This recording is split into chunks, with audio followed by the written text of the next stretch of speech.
untuk barang dan jasa yang terkena tarif 11%, itu besaran tarif tersebut itu bisa dikurangi paling rendah itu 5% dan yang paling tingginya itu 20%, tapi mengikuti pajak peraturan yang berlaku. Yang terakhir ada ketentuan penyetoran dan pelaporan pajak. Dan jadi sebelumnya saya udah bilang kalau yang melakukan penyetoran atau pelaporan itu pihak perusahaan atau yang punya pengusaha tersebut yang telah dikukuhkan menjadi PKP. Nah, pelaporan tersebut setiap tanggal di akhir bulan. Lalu PMK nomor 197 atau PMK 03 atau 2013, jika pengusaha tersebut melampaui transaksinya sekitar 4,8 miliar, itu dia bisa disebut dengan PKP. Nah, kalau seandainya pengusaha tersebut tidak bisa mencapai transaksinya 4,8, dia bisa langsung mengajukan permohonan pencabutan pengukuhan sebagai PKP. Lalu perhitungan PPN yang wajib disetor itu ada dua. Yang pertama ada pajak keluaran, yaitu dipungut PKP saat menjual. Lalu yang kedua ada pajak pemasukan yang dibayar ketika PKP membeli, memperoleh maupun membuat barangnya. Untuk selanjutnya, yakni ada pajak daerah. Apa sih pajak daerah itu? Secara lebih singkatnya, pajak daerah adalah iuran wajib yang dilakukan oleh orang pribadi atau badan kepada suatu daerah yang diwajibkan oleh undang-undang tanpa imbalan langsung dan digunakan untuk memenuhi kebutuhan daerah dan mencapai sebesar-besarnya kemakmuran untuk rakyat. Ciri-ciri pajak daerah itu yang pertama bisa berasal dari pajak asli daerah atau pajak pusat yang diserahkan ke daerah sebagai pajak daerah. Yang kedua, hanya dipungut di wilayah administrasi yang dikuasainya.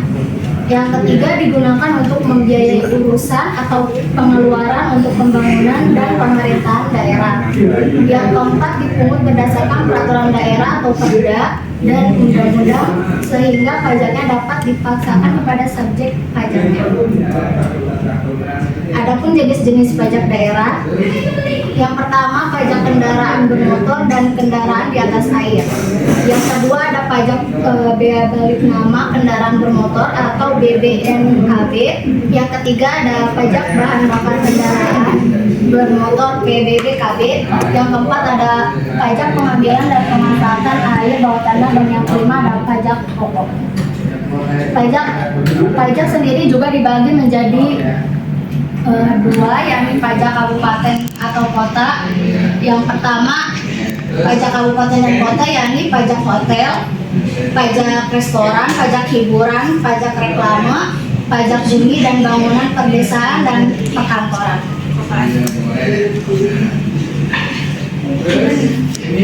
Apa itu pajak internasional? Pajak internasional didefinisikan sebagai kesepakatan antar negara yang memiliki persetujuan penghindaran pajak berganda atau P3P. Ketentuan dasar pajak internasional mengacu pada Konvensi Wina 23 Mei 1969, yakni sebuah perjanjian yang berisi tentang hukum perjanjian antar negara.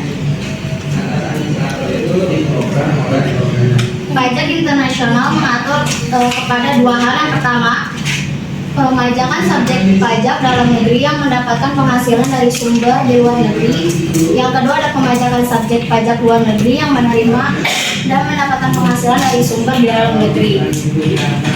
Adapun faktor yang mempengaruhi terjadinya kesepakatan pajak internasional, yang pertama personal connecting factor, yaitu faktor yang menghubungkan hak perpajakan suatu negara berdasarkan status pada suatu subjek pajak negara yang Sesi tanya jawab.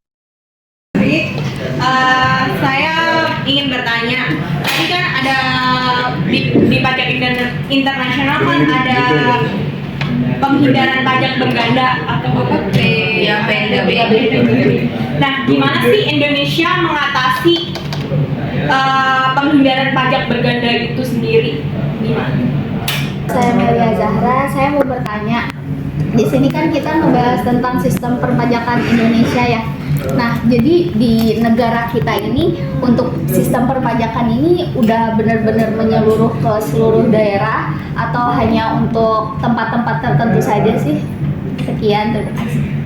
Dan pajak Oh my God. itu ya yang nanti dari PKP. Nah lalu gampangnya sih itu Lu boleh Kak? parameternya apa? Kenapa harus 11% gitu? Topik banget, cuma pengen nanya masalah kayak mobil-mobil yang dari luar negeri terus masuk ke Indonesia itu kan lewat bea cukai gitu. Nah itu dari pajaknya gimana? Ya pokoknya